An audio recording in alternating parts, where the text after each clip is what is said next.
প্ৰতি বছৰে ৰাষ্ট্ৰীয় নাট উৎসৱ অনুষ্ঠিত কৰি আহিছোঁ। এইবাৰ আমি ৩১ সংখ্যক ৰাষ্ট্ৰীয় ৰংঘৰ নাট উৎসৱ আয়োজন কৰিছোঁ ২৫ ডিচেম্বৰৰ পৰা ২৮ ডিচেম্বৰলৈকে।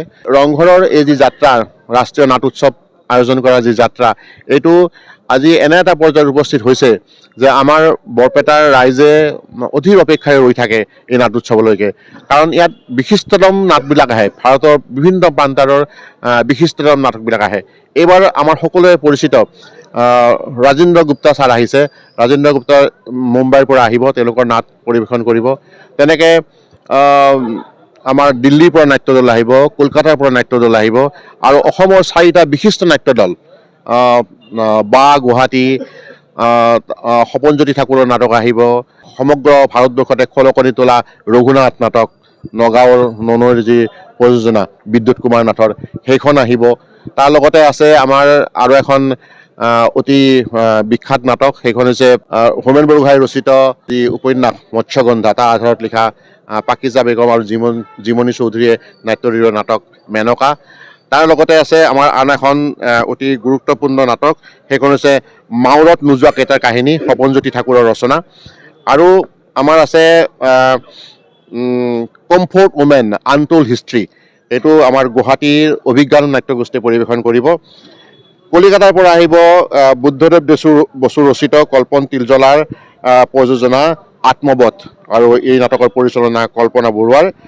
দিল্লীৰ পৰা আমন্ত্ৰণ কৰি আনিছোঁ দ্য জু ষ্টৰী, এইখন পৰিচালনা কৰিছে উৎপল জাই, আৰু এইখন এখন ব্যতিক্ৰমী ধৰণৰ নাটক হ'ব। এই সমগ্ৰ প্ৰযোজনাসমূহৰ মাজেদি আমি বৰপেটাৰ দৰ্শকক যি আধুনিক যি নাটকৰ চৰ্চা সমগ্ৰ ভাৰতত চলি আছে, তাৰ আমি উমান দিবলৈ চেষ্টা কৰি আহিছোঁ।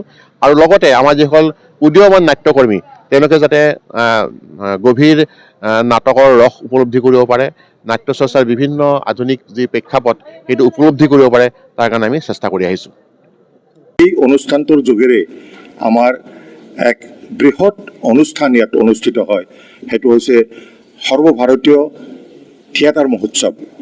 এই সৰ্বভাৰতীয় থিয়েটাৰ মহোৎসৱ আমাৰ এই অঞ্চলৰ কাৰণে এক অনন্য।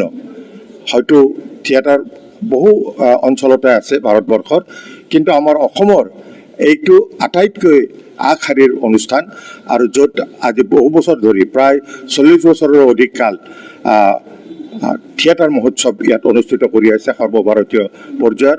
আৰু সৰ্বভাৰতীয় পৰ্যায়ৰ যিসকল থিয়েটাৰ এক্টৰ, যিবোৰ থিয়েটাৰৰ অভিনেতা অভিনেত্ৰী, সেইসকলে আগশাৰীৰ অভিনেতা অভিনেত্ৰীসকলেও ইয়াত আগতে আহি যোগদান কৰি গৈছে।